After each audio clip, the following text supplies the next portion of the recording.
Second chapter बेटे, geography का बाकी है, उसमें पूरा नहीं कराया था मैंने, रिसोर्सेस वाला जो चैप्टर था। देखिए वाटर वाला मैंने करा दिया था, याद होगा आप लोगों को, ठीक है। प्रॉब्लम ऑफ वाटर अवेलेबिलिटी ले ले बेटे, कोई बात। प्रॉब्लम ऑफ वाटर अवेलेबिलिटी, पानी की या जल की उपलब्धता की समस्या है। क्या समस्या वो देखते हैं। इतनी समस्या होगी, वाटर की अवेलेबिलिटी की क्या प्रॉब्लम है। देखिए there is scarcity of water in many regions of the world. Mostly आपको पता है कि अफ्रीकन कॉन्टिनेंट में तो अधिकतर जगहों पे वाटर की स्कार्सिटी है, बारिश कम होती है, अधिकतर डेजर्ट रीजन है, वहां पे पानी की बहुत दिक्कत है। वेस्ट एशिया मतलब अरेबियन पेनिसुला जो पूरा देख रहे हैं, अरब में जैसे सऊदी अरेबिया हो गया, ईरान, इराक, कुवैत, है ना, इन सब जगहों पे भी। साउथ एशिया में भी वाटर की प्रॉब्लम है। Parts of western USA, north west Mexico, part of south America and central 3%। हाँ 3% पानी टोटल है, जिसमें से 1% ही ऐसा है ना जो कि मतलब अवेलेबल है, ड्रिंकेबल तो 3% है, लेकिन मोस्टली वो कैसे वाटर साइकिल है ना बेटे, बारिश होते रहती है ना हमेशा, बारिश कभी ऐसा होता है कभी करना, क्योंकि हम लोग जो पानी पीते हैं 2 तरह का पानी है दुनिया में, या तो ग्लेशियर से नदियों के थ्रू आने वाले झीलों का पानी होगा, और नहीं तो ग्राउंड वाटर होगा, यही 2 होगा ना। तो 2 तरह का पानी लगभग हमेशा रहता है। नदियां कभी भी ऐसा तो नहीं है कि 10 साल से 20 साल से सूखी रहेगी, हर बार बारिश का मौसम आएगा बारिश होगी ही। इसलिए ग्राउंड में खाली भी नहीं होता, क्योंकि जब बारिश होगी तो ग्राउंड में भी तो ग्राउंड वाटर जो होती है हमारी, वो रिचार्ज होते रहती है, पानी मिट्टी के नीचे जाके जमा होता रहता है, ऐसी कोई दिक्कत नहीं। और अभी तो इंडिया में ज्यादा ही जमा हो रहा है, उस जमाव के चलते लोग बह रहे हैं।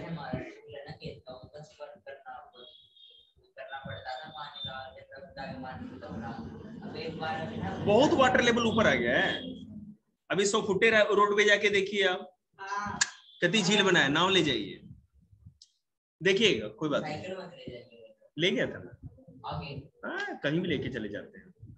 Countries located in climatic zones most susceptible to droughts face great problem of water scarcity. रख दीजिए और जाइए, मैं कर दूंगा, आप रख दीजिए ना, लेके क्या करिएगा।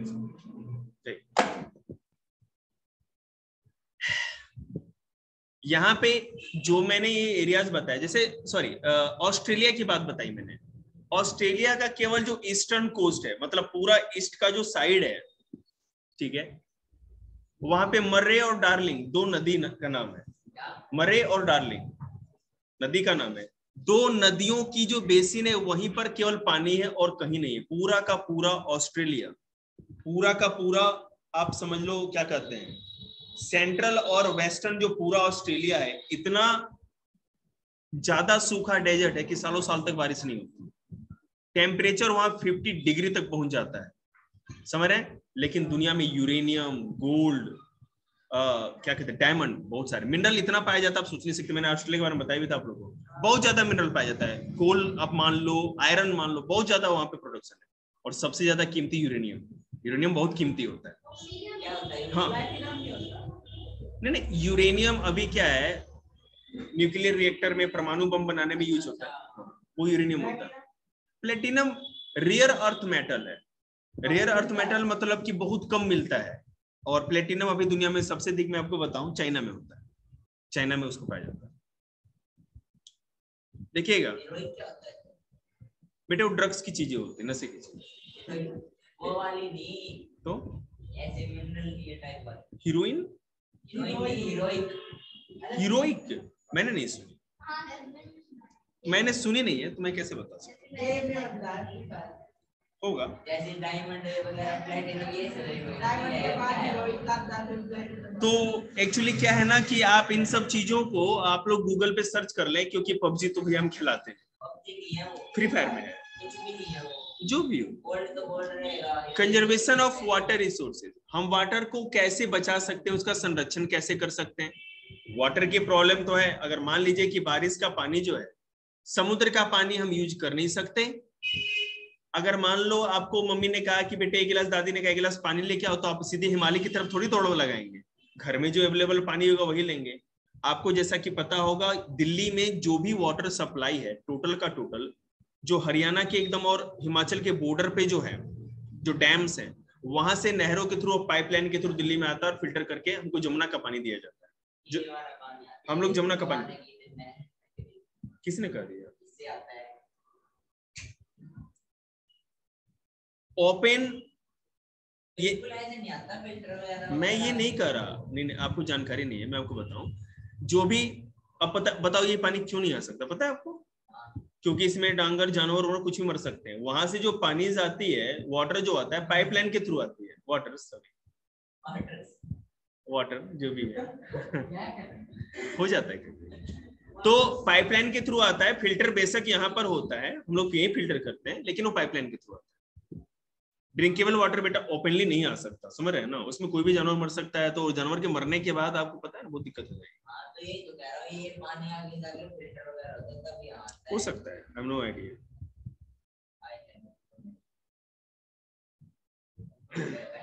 देखिएगा, तो पूरी दुनिया में अभी वाटर स्कार्सिटी की प्रॉब्लम है मैक्सिमम एरियाज में, जितने मैंने आपको जगह गिनाए हैं। तो अब जैसे देखो, आप यहाँ पे क्या है कि steps have to be taken to conserve this dwindling resources. Even though water is a renewable resource, its overuse and pollution make it unfit for use. Discharge of untreated or partially treated sewage, agriculture, chemicals, and industrial influence in water bodies are major contaminants. पानी को filter किया जा सकता है, गंदे पानी को साफ किया जा सकता है, लेकिन एक हद तक। अगर आप उसमें इतना ज्यादा केमिकल का पॉल्यूशन कर दें, इतना सीवेज का, अगर आपने किसी भी तरह अगर सीवेज पानी में छोड़ दिया जाए, तो आप उसको कोई भी ट्रीट करके पीने के लायक कभी नहीं बना सकते। कुछ भी कर लो, पीने के लायक बन ही नहीं सकता, ठीक है? क्योंकि अमाउंट ऑफ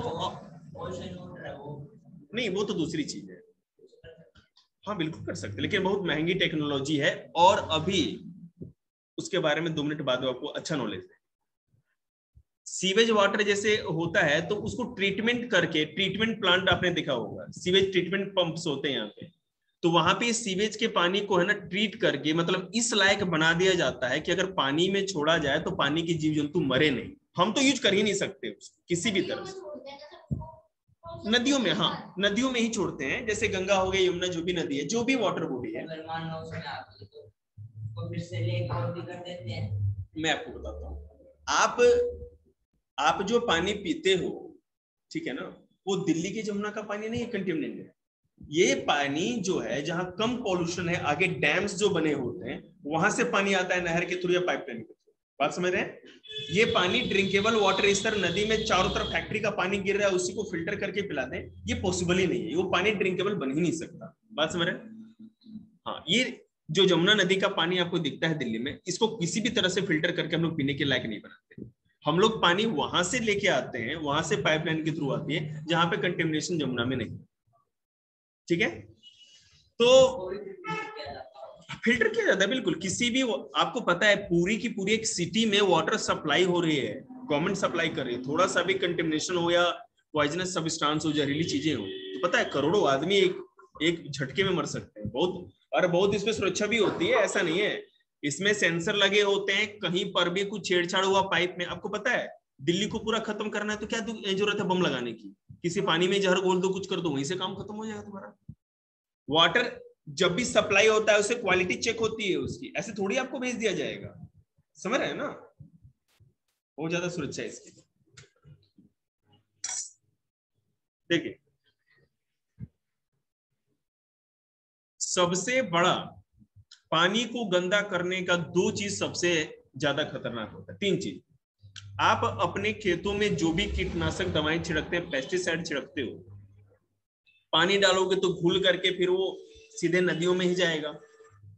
पानी, बारिश का पानी पड़ेगा, वो पेड़ पौधे धुल जाएंगे, मिट्टी में गिरेंगे, मिट्टी से बह करके वो सारा पानी कहाँ जाएगा? नदियों में। तो नदियों में, हाँ बिल्कुल, या तो अंडरग्राउंड होगा, नहीं तो नदियों में जाएगा। वो पानी पेस्टिसाइड था। हम लोग पेस्टिसाइड पी सकते हैं क्या? नहीं पी सकते, वो तो जहर होता है, मर सकता है आदमी। तो एक तो वो हो गया। दूसरा, जो सीवेज जितना होता है, मतलब सीवेज मतलब जो लैट्रिन की जो भी पाइप्स होते हैं उसमें। यहाँ पर तो जैसे अपने अपने टैंक बने होते हैं, शहरों में क्या होता है जैसे आपकी ये नाला है ना, उसी टाइप का उनका अलग नाला होता है, सीवेज लाइंस होती है। उसको सीधे अगर ट्रीटमेंट ना करके डायरेक्ट अगर छोड़ दिया जाए नदियों में, तो समझिए कि नदियों का पानी इतना ज्यादा कंटेमिनेटेड हो जाएगा कि आप सोच भी नहीं सकते। सबसे पहले तो उसमें कोई भी मछली उछली जंतु मिलेंगे। कानपुर में सीवेज ट्रीटमेंट प्लांट बिल्कुल नहीं है, अधिकतर नदियों, अरे मान लो ये दिल्ली है, यहाँ पर कम है। छोटे छोटे शहर कितने, गंगा के यमुना के किनारे कोई सीमा है। अभी तो कोरोना में लाशों को भी फेंक दिया गया था, आप लोगों ने देखा ही होगा न्यूज में। समझिए कितना कंटेमिनेशन वाटर का हो गया। उसके बाद तीसरा जो है, जो भी फैक्ट्रियां होती हैं, जो भी इंडस्ट्री लगी है, उसका जो भी केमिकल वाला गंदा पानी सारा छोड़ा जाता है दो तरह से। एक तो केमिकल्स, और दूसरा क्या होता है, खा लेने छिलका फंस गया ना तो मैं गया।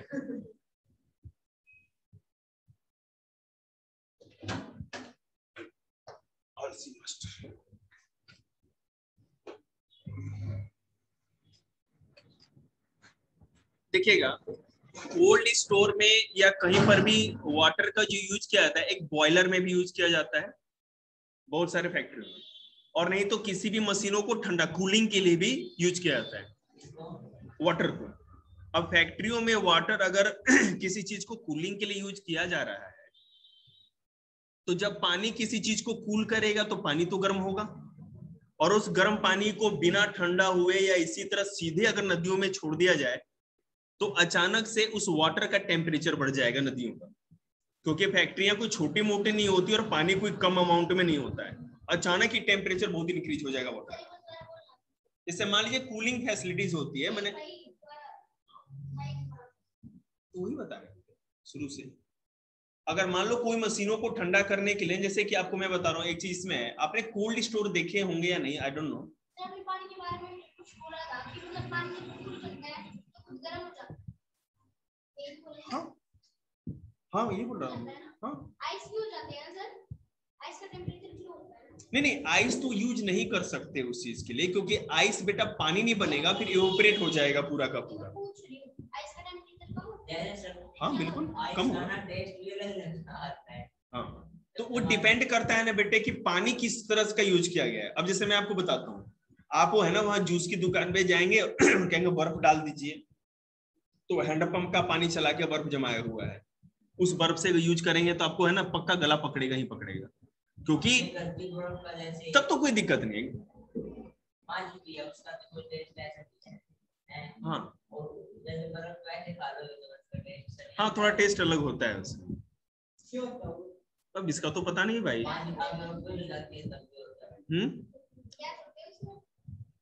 नहीं गैस तो, हाँ मैंने गैस कंटेमिनेट, मैंने क्या कहते हैं सेचुरेटेड हो गई, मतलब एक जगह सेचुरेट हो गई, इसलिए भी टेस्ट हो सकता है। हाँ फ्रीज है, चाहे मैं आपको बता, हाँ जैसे आप फ्रीजर का पानी है, जैसे पानी आपने फ्रीज में डाल रखा है, उसको पियोगे तो उसका टेस्ट अलग होगा। टेस्ट जानते हो क्या होता है? केवल कोल्ड और नॉर्मल वाटर के कारण होता है, पानी में कुछ भी नहीं अलग आता। मेरी बात समझने की कोशिश करिए, अगर बोतल आपने फ्रिज में रख दिया तो इसका टेस्ट थोड़ा सा, क्योंकि ठंडी चीजें है ना हमारे जीभ पे एक सेंसेशन पैदा कर देती है, जिससे उसके टेस्ट का हमको पता कम एहसास होता है। जैसे गर्म खाना खाते हैं हम लोग, ज्यादा टेस्टी लगता है, और ठंडा खाना खाएंगे चाहे कितना भी टेस्टी किसी ने भी बना रखा हो, उसका कोई ज्यादा अच्छा टेस्ट नहीं आएगा। तो बस ये सेंसेशन के ऊपर होता है, क्योंकि हमारे जो भी सेंस ऑर्गन होते हैं जो टेस्ट का, जो जीभ पे टंग पे फैले होते हैं, वो ज्यादा अच्छे से। बर्फ जम गई थी वो बाहर निकाल के रखी, तो बर्फ पानी में बंद पिघल गई ना, तो भी हो सकता है। तो पहले हम सीवेज ट्रीटमेंट पंप की बात कर लें, और जैसे क्या कहते हैं उसके बारे में बात कर रहे थे, हॉट वाटर की। तो जब भी वो कूलिंग मशीनों को कूल किया जाता है तो पानी क्या होगा ना, गर्म हो जाता है। बॉयलर का भी, और सबसे बड़ी बात है बॉयलर का पानी, बॉयलर वो होता है जिसे बड़े बड़े टैंक होते हैं, इससे पानी को उबाला जाता है, भाप बना करके मशीनों को चलाया जाता है। उस पानी को सीधे है ना फिर क्या कहते हैं छोड़ दिया जाता है। अगर छोड़ दिया जाए तो उसे जलीय जीव जंतु जो भी होंगे उनके मरने का खतरा होता है। तो मैंने इस तरह से वाटर को कंटेमिनेट करने के तो 100 तरीके हैं। बचाया कैसे जाइए, देखिए सारे के सारे नदियों में नहीं तो कोई तालाब या कोई झील में ही वो छोड़ते हैं, और क्या सर करता है, कहाँ लेके जाएंगे। देखिए अब देखो, most of the chemicals are non biodegradable and reach human bodies through water.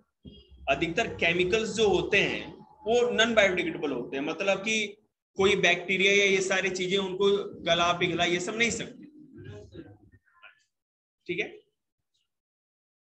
तो इससे प्रॉब्लम क्या होती है कि अब उस, अगर मान लीजिए ग्राउंड वाटर में है या नदियों में गया है तो सीधे हमने पानी लिया, अब वो बायोडिग्रेडेबल नहीं है, मतलब उसको गलाया या खत्म, उसके असर को खत्म नहीं किया गया है, सीधे वो हमारे शरीर में आएगा और हमें तो नुकसान पहुंचाएगा ही, ठीक है। Water pollution can be controlled by treating this effluents suitably before releasing them in water body. हम ये कर सकते हैं वाटर का ट्रीटमेंट कर दें, मतलब कुछ ऐसा उसमें कुछ केमिकल्स मिला के उस केमिकल के प्रभाव को खत्म कर सकते हैं। बहुत बार क्या किया जाता है कि बैक्टीरिया जो होती है, 5 बजे आपको जाना है ना, जस्ट वेट। तो अलग अलग तरीके होते हैं उसको ट्रीटमेंट करने का, ठीक है, और जिससे कि वो पानी अब उतनी जहरीली नहीं होती है। आगे देखिए, forest and other vegetation cover slow the surface run off and replenish underground water. जंगल की बात करें या अदर वेजिटेशन की बात करें तो अंडरग्राउंड वाटर को रोक के रखते हैं, निकलने नहीं देते। Water harvesting is another method to save water turn off. Okay, the canal used for irrigating field should be, बिल्कुल आवाज मत निकालिएगा, should be properly lined to minimize losses by water seepage. Sprinkling effectively irrigate the area by checking water losses through seepage and evaporation. In dry regions with high rates of evaporation, drip or trickles irrigation is very useful. Okay, the valuable water resource can therefore be conserved by adopting these means of irrigation. देखिए होता क्या है, अभी मैं बताऊं, अगर ऐसे जगह पे आप इरिगेशन करते हो जहां बारिश अच्छी खासी होती है, या जो ठंडा रीजन है, जैसे मान लीजिए अगर आप जम्मू कश्मीर की बात करें, हिमाचल या उत्तराखंड की बात करें, तो वहां पर गर्मी उतनी होती नहीं है, तो आप पानी अगर डालते हो पौधों में तो ज्यादा दिन तक रहेगा, क्योंकि भाप बन के नहीं उड़ेगा, इवेपोरेट नहीं होगा। लेकिन अगर वही गुजरात, राजस्थान और मध्य प्रदेश वाले इलाके में करते हैं, या आंध्रा तेलंगाना के इलाके में जहां ज्यादा गर्मी पड़ती है, महाराष्ट्र में, तो आपको ऐसा मेथड अपनाना चाहिए ताकि ज्यादा पानी ना इवेपोरेट ना हो, जल्दी ना हो। तो उसका सबसे अच्छा मेथड है जो फव्वारे से नहीं पौधों को पानी देते हैं, स्प्रिंकलिंग जो होता है, वो सबसे अच्छा तरीका होता है। इससे क्या होता है कि धीरे धीरे करके पौधों को पानी मिलता है, थोड़ा थोड़ा। अब हम लोग क्या करते हैं, ट्यूबवेल खोल दिया, पाइप डाल दिया और ताऊ सो गया, ताऊ की आंख खुली, समझो पौधा पट गया। इससे क्या होता है, इससे ज्यादा से ज्यादा अमाउंट में पानी जमा हो जाता है। हरियाणा और पंजाब के खेत कुछ दिनों में इतने बेकार हो जाएंगे कि वहां पे वो मिट्टी बैरन हो जाएगी, कुछ खेती नहीं हो पाएगी। हमने इतना ज्यादा अंडरग्राउंड वाटर एक्सप्लोर कर लिया, नीचे से निकाल लिया है। पहली बात, अधिकतर पता है हरियाणा और पंजाब के पानी खारा हो चुका है, देखा, दिल्ली में पानी खारा है, पौधों को देने लायक भी नहीं बचा है बहुत जगह पे। अच्छा नहीं है धोना, तो मुश्किल है, कपड़े नहीं धो सकते आप, ठीक है ना। तो बेटे आता था, लेकिन अब ज्यादा खारा हो चुका है। हो सकता है कि बारिश का पानी ज्यादा जमा हो गया, ठीक है ना। और कंझावला आपका बहुत, देखिए मैं आपको बता रहा हूँ, कंझावले में जो एग्रीकल्चर का जो रेशियो है, मतलब कि 0 मान लीजिए, जितने पूरा इलाका है कंझावले गांव का, उसके मामले में खेती होती ही कहाँ है, सब तो प्लॉट कट गए। साल में एक गेहूं की फसल बोनी है केवल, और दूसरा या भरोठा वरोठा जो भी होता है, यही तो बोलते हैं ना, ज्वार वार जो भी बोलते हैं। इसको एक तरह का एग्रीकल्चर आप नहीं कर सकते। एग्रीकल्चर का मतलब है कि तीनों का तीनों फसल उगाना, खेत कभी भी खाली ना हो। तो उसमें जी नहीं होते ना, लेकिन जहां पे खेती होती है अच्छी तरह से, वहां पे खेत कभी खाली नहीं रहते। फसल कटते ही जोत के कुछ ना कुछ बोआ जाता है वहां पे। मैंने आप लोगों को अभी 9th या 10th क्लास को पढ़ाया था कि रबी, खरीफ और जायद की फसल, कभी खेत खाली ही नहीं रहता। बात समझ रहे ना। तो इससे क्या होता है कि जमीन जी न्यूट्रिएंट्स, हाँ, अगर आप मेरी बात सुनिए, अगर बिल्कुल, अगर आप लगातार खेती करते रहें, खेत को बिल्कुल भी खाली ना छोड़ें, परती ना छोड़ें, तो पता है तब खेत को ज्यादा नुकसान है। क्योंकि आप जब भी खेती करोगे आप पेस्टिसाइड डालोगे, आप केमिकल फर्टिलाइजर, खाद, दवाइयां सब डालोगे, तो बार बार केमिकल कॉम्पोजिशन गड़बड़ाता है मिट्टी का, और एक समय इतना ज्यादा वो खराब हो जाएगा कि खेती करने लायक नहीं रहेगा। दूसरी बात, अगर आप नहर का पानी डालते हो, जरूरत से ज्यादा पानी डालते हो, तो क्या होगा ना कि वो सेलाइन हो जाएगा, वाटर जो होगा सेलाइन हो जाएगा खारा पानी बार बार डालने से, ये प्रॉब्लम हो जाती है। तो मतलब कि खेतों को एक साल खेती करिए, उसके बाद दूसरी तरह की फसल बोनी चाहिए। मैं आपको बता रहा हूँ। हाँ, ज्वार, लेकिन उसमें भी ज्वार से ज्यादा अच्छा है कि अगर आप कोई भी फली या दलहन, जैसे मटर हो गया, चना हो गया, या दलहन की फसल बो देना। मतलब नहीं, अभी यहाँ पर जो रेशियो है खेती का ना, जिस तरह से, तो बहुत अच्छा है। मतलब कि वैसे भी पड़ती अधिक समय तो पड़ी रहती है, या तो जवार वार बो दिए तो उससे खेतों का ज्यादा नुकसान नहीं। क्योंकि जवार जब बोते हैं तो ना तो आप उस पर दवाइयां छिड़केंगे, ना आप उस पर खाद ज्यादा डालेंगे, तो मतलब कि खुद अपने पांव पे कुल्हाड़ी मारते हैं। वही जवार खिलाएंगे डांगरों को, उसी का दूध निकाल के पिएंगे, तो क्या फायदा फिर उसका। उसको तो प्योर करना चाहिए ना यार। न्यूट्रिएंट्स खत्म भी हो चुका है, ये भी है। हम लोग के तरफ भी चाहे कहीं पर भी आप देखो, ऑर्गेनिक खेती अब रही कहाँ। 9 मिनट, ठीक है ना। अच्छा, पंजाब में बेटा जो जमीन है ना, अगर वहां सिंचाई का पानी नहीं होना तो वहां कुछ नहीं उगने वाला, केवल केमिकल और फर्टिलाइजर पे उगाया जाता है। पंजाब और हरियाणा की जमीन अब बंजर होती जा रही है, मैं आपको बता रहा हूँ। अभी जो उत्तर प्रदेश का है, तो बेटा क्या करेंगे जब वो खुद ही अपने पांव पे कुल्हाड़ी मार रहे हैं। उनको एक नेचुरल वे पे या ऑर्गेनिक तरीके से खेती करनी चाहिए थी।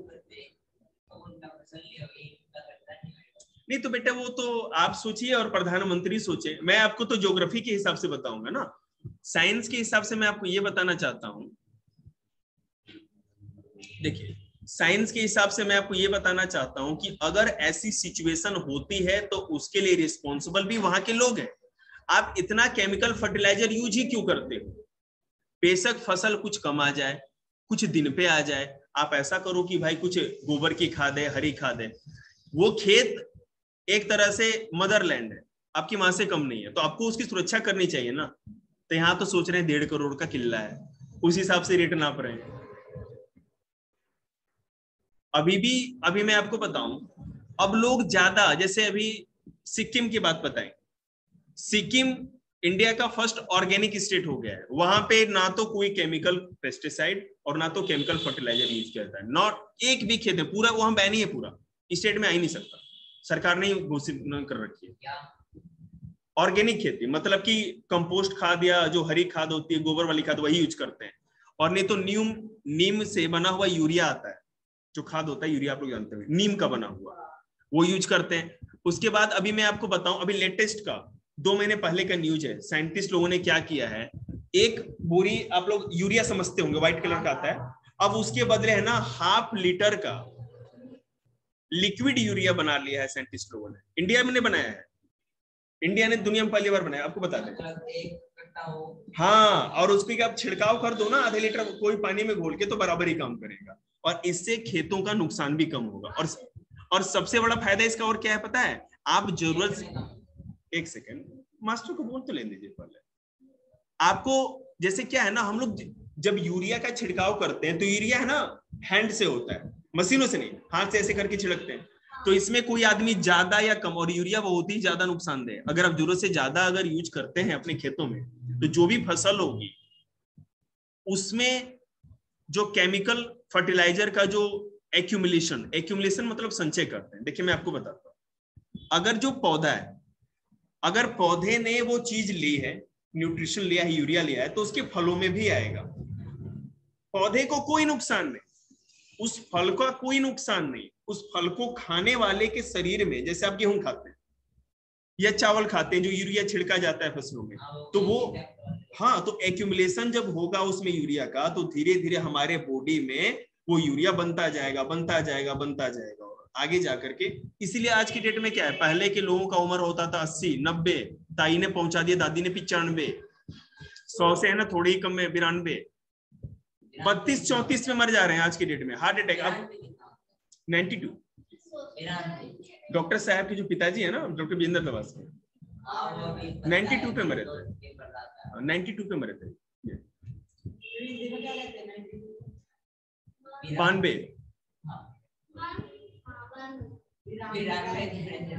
हम लोग की तरफ ऐसे ही बोल देते हैं, ठीक है। तो मेरे कहने का मतलब क्या है ना कि आज की डेट में आपने सुना होगा ना कि 30 साल पे हार्ट अटैक आ गया, 40 साल पे डायबिटीज हो गया, बिल्कुल होता है। 25 साल पे क्या वो लीवर फेल हो गया, तो खैर वो तो कुछ लोग लेते हैं इसके लिए भी हो जाता है, लेकिन जो कुछ नहीं भी लेते ना, नॉर्मल भी रहते हैं, उनका भी डेथ हो जाता है, क्योंकि हम लोग जो खाना खा रहे हैं, जो चीज खा रहे हैं ना, वो बहुत ज्यादा कंटेमिनेटेड है। और आप जाएंगे कहाँ बच के, आपको खाना ही वही है। यहाँ ऑर्गेनिक ढूंढेंगे, ऑर्गेनिक मिल्क पता है ना कितने रुपए लीटर है, पता नहीं 100-150 पता नहीं कितने रुपए लीटर है ऑर्गेनिक मिल्क। ऑर्गेनिक मिल्क मतलब कि वो गारंटी होती है, कंपनी क्या करते हैं अपने उनके भी पूरे ये जो गौशाले होते हैं उसमें गायों को बिल्कुल ऑर्गेनिक चारा खिलाया जाता है और तब मिल्क बनता और आता है। अभी जो हाई सोसाइटी है जैसे साकित हो गया, ये रोनी साइड, रोनी मतलब ये सेक्टर 2-3 आगे और जाइए, ठीक है ना, द्वारका साइड, वहां पे ऑर्गेनिक मिल्क आता है, लोग लेते हैं। ऑर्गेनिक फूड मतलब कि जैसे कि जो सब्जी है या जो भी फ्रूट है ऑर्गेनिक सब कुछ मिलता है, लेकिन बहुत महंगा। कैसे है बेटा, आप वही आप ही तो कह रहे हो ना कि आपने जो भरोठा या जो भी ज्वार लगाया था उसमें यूरिया डाल रहे तो ऑर्गेनिक नहीं हुआ ना वो। आपको एक खेत का कौन सा बेटे गारंटी होती है बेटे, बिल्कुल। कंपनी ऐसे थोड़ी बेच रही है, कंपनी प्रूफ देती है कि हम कर रहे हैं ऐसा, उनके ऊपर मानहानि का दावा हो जाएगा, जेल में जाएंगे, ऐसे थोड़ी पैसे ले रहे हैं वो। सरकार उनको क्या कहते सर्टिफिकेट देती है उस चीज का। मैं आपको बता रहा हूं कि अगर ये कोई मतलब नहीं होता, और एक बार में तो देंगे उसको, वो बार रोज। इसको पता है क्या कहते हैं हम लोग की अपनी भाषा में, थुथुरलोजी।